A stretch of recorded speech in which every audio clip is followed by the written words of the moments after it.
you want to hold your thought on where you're going. And you want to get your vibe to match being there. Not that someday you hope it'll come or someday you'll connect with it, because that's keeping that sense of separation. So if we're here in Nebraska, it's cold and freezing, but we want to be in Hawaii, and we're talking about the lack of, the warmth, and we're complaining and we're focusing on how much money it'll cost and that we'll probably never get there, but we really wish we could go, and hopefully one day I can go. Most humans do that with a lot of their goals. They put their energy in all these random places and they don't laser beam focus it in a direction to actually hold that frequency long enough to start magnetically drawing the experience into this holographic reality. So in a sense, if we're holding that frequency long enough, even if I'm in Nebraska, 20 below, I am on the way to Hawaii because energetically I step in and I'm in the vibration of being in Hawaii now. So everything in my energy field is in Hawaii. I'm manifesting in my thoughts, and I'm feeling in my emotional body the feelings of being in that space right now. So when I hold that often enough, and there's no rule about this. Some people, you might be vibing on it for like 6 weeks, and then an opportunity comes. Someone says, hey, you want to go with me to Hawaii? And you're like, seriously? And some people would go, and some people will make an excuse to go, oh, I can't have it. And they'll push it away from themselves again. And I watch this all the time with humans. So a lot of what we need to do, I feel, at the deepest level to manifest our goals and dreams, which is what I was talking about at the Women's Expo yesterday, was that we have to come to that place where we're clearing the ego chatter and we're healing the inner child, and we're coming to a place of self-love. And we talk about that on the show all the time. So as an intuitive healer, when I'm offering angelic auric clearings, these clearings are powerful energetic clearings that are helping to clear and rid the energy field of all this disruptive energy, disruptive belief systems, just looping old thoughts that keep you stuck and low and heavy, and basically manifesting what you're used to, which is not what you want. So the auric clearings that I'm assisting with are powerful in helping with that. Continuously practicing meditation is going to help you in huge ways. So if you're a person that's like, oh, I'm too busy, I don't have time for meditation, I'm going to really challenge you to see that you can go ahead and keep on being really busy and too busy to calm the mind chatter, and you will continue to create chaos in your life. Absolutely.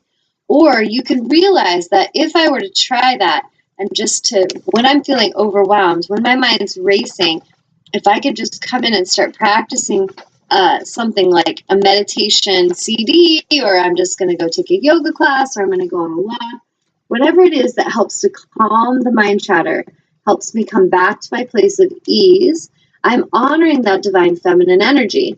So when I'm honoring the divine feminine energy of receptivity and beingness, stillness, I actually am a powerful creator in that space of stillness to start focusing on what I want to draw into my field. And then I just need to hold my feeling in that frequency of being with it. And as I do that long enough, as I'm in that space of being one with the creation, it's coming to me. So then I just have to, as a creator, keep my eyes open when I'm out in my day for synchronicity, for opportunity, doors that open, humans that just connect with me at the right time, because these are humans and these are experiences I've drawn into my field because I've been in a space of being with that creation, one with my goal, dream, or desire. So a human that thinks that they have no time to be and to practice stillness and to focus their mind consciously is an insane human. It's a human that has completely lost themselves and identified in their ego, so that they believe that the more they spin on that hamster wheel of life, the busier they are, that eventually it's going to work out for them. Eventually they'll get to that destination. Eventually they'll conquer whatever they need to conquer. But they're always exhausted. They never really seem at ease or at peace. They're never present with the people around them or with themselves. And it's insanity. And yes, they can accomplish things. They can make things happen. But it's not coming in a way that could be more powerful or more exciting, more purposeful, more peaceful. So we're all creating, first of all, if we're just really clear with that. Every one of us is creating right now with our thoughts, with our vibration. The difference in a conscious creator and an unconscious creator is just that one's very conscious of what they're bringing forth and the other is not. And so we're all playing the game. What I would like to help encourage each of you is to see that there is a great power in being conscious of what you're creating. There's a great power and efficiency in being mindful of your creations and balancing your masculine and feminine energies so that you're not exhausted, overworking, overgiving, overdoing at the cost of self, to where then you're sick. Now you're off the game, you're off the wheel, but you're on your back trying just to live because of how far you've pushed yourself out of alignment. So when we get into that feeling space, what I see a lot of humans doing is something will come into their movie, their experience, and it'll trigger them. So let's say, you're a person that's just minding your business, you're happy, everything's working out in your life, and then someone comes along and they trigger you with a fear, like, oh my God, things are going bad in my life, and it might affect your life. And we aren't conscious, then we will get triggered by that and we will go spiraling with them. It's like a little tornado. We get caught up in it with them. And we're flying around the outside of the tornado with all the, shrapnel, and it's just really not fun. It's chaos. And it feels really unsettling, unpeaceful, and chaotic. That's when we allow someone externally to trigger us into forgetting that we're one with Source. So when someone comes along, they trigger us, and we remember we are one with Source, we can observe their chaos and go, wow, you seem to really be in a state of chaos. And now you're trying to actually project that upon me and try to get me to be afraid because you're afraid. But if I'm conscious, I'm going to observe that in you. And if you're open and receptive, I will guide you to get back into your alignment, get back into your vortex of creation. And remember to calm your energy down. Remember to quiet the mind. And remember to focus on being one with what you desire rather than what you're afraid of. So that's a choice. And if that person doesn't seem open to that, we just get away from them and we go right back into our own stillness and come back into vibing our own feeling of what we desire. So let's say someone's like, I'm not going to be able to pay you rent, Tanya, and, you're going to have to figure it out. And I could be like, what? Like, that's going to really affect my world. And these are things that have happened to me, and I could be really freaked out by it. Or I could go, well, I'm going to encourage you to focus on what you can do to empower your situation, so that you can do what you need to do. You can, meet your needs and your goals and be accountable, and you can be responsible, or you can ignore that, and then you're going to have to leave my movie because I'm not going to let this continue. And then I'm going to pull back as soon as they're doing that, and I'm going to focus on solution. And this is the only thing I think that's different about myself compared to a lot of people I see that struggle, is that something will come into their movie and it will trigger them, but they go right into fueling it and getting in the emotion of the problem, the emotion of the drama, the emotion of not having what they need. And instead, there's a solution direction where we pull away from that fear and we go inside and we thank our highest guides, our angels, the universe, whatever you connect with, Source, God, and we say, thank you for the perfect solution. I know there is a perfect solution for this, and I am open and I am receptive to receiving it. Thank you for bringing in extra abundance, because I love the feeling of having more abundance. I love the feeling of having more healing clients come in, that I can help them, and then they also support my life as I manifest abundance as a healer. So instead of going into lack and fear, which will just then create that, we want to pull back into remembering we're a conscious creator and that we're in charge of what we focus on always.